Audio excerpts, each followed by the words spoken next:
கற்பு. முனியம்மா தன் மகள் திரௌபதியை எங்கள் வீட்டில் வேலைக்கு சேர்த்தாள். வயசு பொண்ணு இல்லைங்களா, நல்ல இடமா இருக்கணுங்கோ, அதான் நம்ம வீட்டில் கொண்டாந்து விட்டணுங்கோ.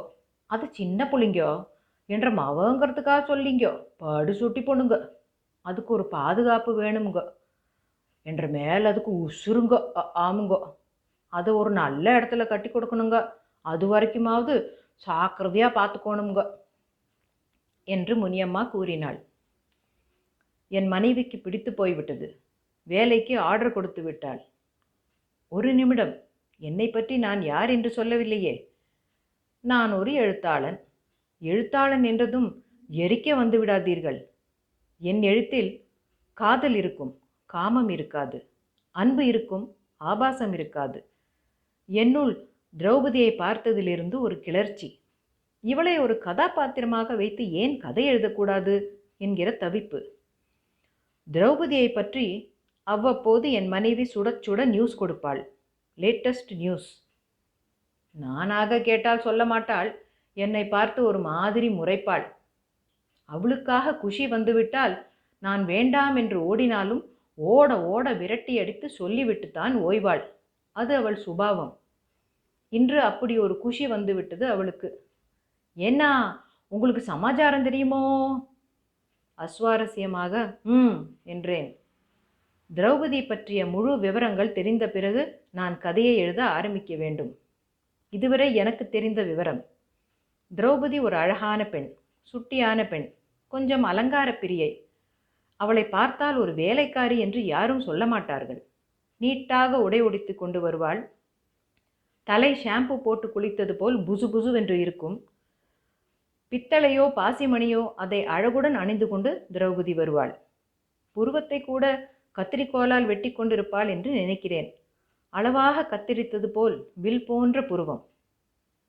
வேலைக்காரியா லட்சணமா இல்லாம இவ இப்படி மினிக்கிண்டு போனா அப்படித்தான் நடக்கும். நான் ஆரம்பத்திலேயே சந்தேகப்பட்டேன். சரியா போச்சு.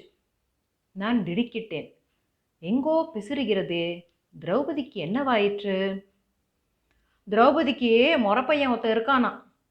சின்ன வயசுலேயே பரிசம் போட்டு எல்லா ஏற்பாடும் ஆயாச்சான். இவ தழுக்கி மினிக்கிண்டு வேலைக்கு ஏன் வந்தா தெரியுமா? இவளுக்கு ஒரு காதலன் இருக்கானா. நம்ம வீட்டுக்கு வேலைக்கு வரதா சொல்லிட்டு காத்தாலையும் சாயங்காலமும் அவனோட தெரு மூலையா நின்று இவ பேசின்னு இருக்காளாம். இப்பத்தான் முனியம்மா கண்டுபிடிச்சாளாம். இனிமே நீ வேலைக்கும் போக வேண்டாம், ஒன்றும் போக வேண்டான்னு வீட்டிலேயே நிறுத்தி வச்சுட்டாளாம். இனிமே நம்ம ஆத்துக்கு வேற ஆள் தான் பார்க்கணும். அடப்பாவுமே, திரௌபதியின் கதை எப்படியோ ஆரம்பமாகி இப்படி முடிந்து விட்டதே. உடம்பு, கையில் கதை. ஓ, பீமனா? கையில் காண்டீபத்துடன். ஓ, அர்ஜுனன். தலைவிரி கோலமாக நிற்பது திரௌபதி. ஐயையோ, இன்னும் இவள் தலையை முடியாமல் இருக்கிறாளே. இப்பொழுது யார் ரத்தம் தேவை? என் ரத்தமா? என் உடம்பு நடுங்க ஆரம்பித்தது. யார் இவர்கள் கூட்டமாக மற்றொரு புறம்? ஓ, கௌரவர்கள். இவர்களுமா? நான் சோர்ந்து போய் அமர்ந்தேன். என்னை காப்பாற்ற ஒரு கண்ணன் வரமாட்டானா? எங்களை வைத்து கதை பண்ணுகிறாயா? எப்படி எப்படி? மைத்துனன் தன் அண்ணியையே அடைய நினைத்தானா? அதுவும் அவனுக்கு என் பெயர். உன்னை! பீமன் கையை ஓங்கினான். சரணம் சரணம், மன்னிக்க வேண்டும். விவரமாக சொல்லுகிறேன். எங்கள் பத்திரிகையின் ஆசிரியர் புராண கதாபாத்திரங்களையும் தற்கால சமூக கதாபாத்திரங்களையும் இணைத்து கதை எழுத சொன்னார். அதனால் இழுத்தவாயர்கள் நாங்களா? அர்ஜுனன் கத்தினான். எனக்கு கொஞ்சம் தெம்பு வந்தது. நான் பேச ஆரம்பித்தேன். நீங்கள் தப்பிதமாக நினைத்து கொள்ளக்கூடாது. திரௌபதியை நீங்கள் ஐவரும் தானே மனம் புரிந்து கொண்டீர்கள். ஒரு பெண் 5 பேர்களை கணவனாக அடைந்தது சரியென்றால் நிறுத்து. தத்துவம் புரியாமல் உளராதே. ஒரு பெண்ணின் கணவன் தருமரை போல் தர்மாத்மாவாகவும், அர்ஜுனனை போல் ஆண் அழகனாகவும், பீமனைப் போல் வீரனாகவும், நகுல சகாதேவர்களைப் போல் கல்வியில் சிறந்தவனாகவும் இருக்க வேண்டும் என்பதற்காக கூறப்பட்ட உருவகம் அது. உருவகம் மட்டுமில்லையே, நிஜமும் தானே. நான் தயங்கினேன். இருக்கட்டும், நிஜமாகவே இருக்கட்டும். தருமரின் மனைவியாக வாழ்ந்த அந்த ஒரு வருடத்தில் வேறு யாரை பற்றியும் மனத்தால் நான் நினைத்ததில்லை. என்னையும் தருமரையும் ஒன்றாக பார்த்துவிட்ட அர்ஜுனன் எங்களுக்குள் இருந்த ஒப்பந்தப்படி உடனே தீர்த்த யாத்திரை கிளம்பினார். தெரியுமா உனக்கு? திரௌபதி கூறினாள். இரு, முதலில் இந்த ஆளுக்கு பாரதம் தெரியுமா என்பதை கேட்டுவிட்டு பிறகு சொல்.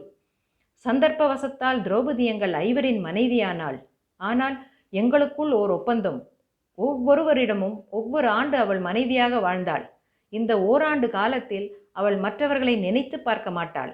அதேபோல் மற்றவர்களும் தற்செயலாகவோ தப்பிதமாகவோ தன் கணவனுடன் அவள் இருப்பதை பார்த்துவிட்டால் குற்றத்தை ஒப்புக்கொண்டு அவன் தீர்த்த யாத்திரை போக வேண்டும். இது நிபந்தனை.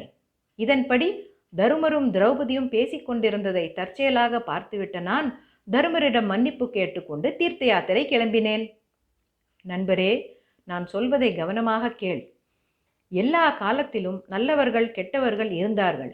எல்லா சமயங்களிலும் குருட்சேத்திர போராட்டங்கள் நடந்து கொண்டுதான் இருந்தன. அந்த போராட்டங்கள் தர்மத்தின் அடிப்படையில் நடந்தன. நீதி கிடைப்பதற்காக அநீதியுடன் சண்டையிட்டார்கள், வெற்றி பெற்றார்கள். இன்று போராட்டம் என்ற பெயரில், புதுமை என்ற பெயரில், இலக்கியம் என்ற பெயரில் அக்கிரமங்களையும் அநீதிகளையும் நியாயப்படுத்தி கொண்டிருந்தால் இது வளர்ச்சி இல்லை, காட்டுமிராண்டித்தனம்.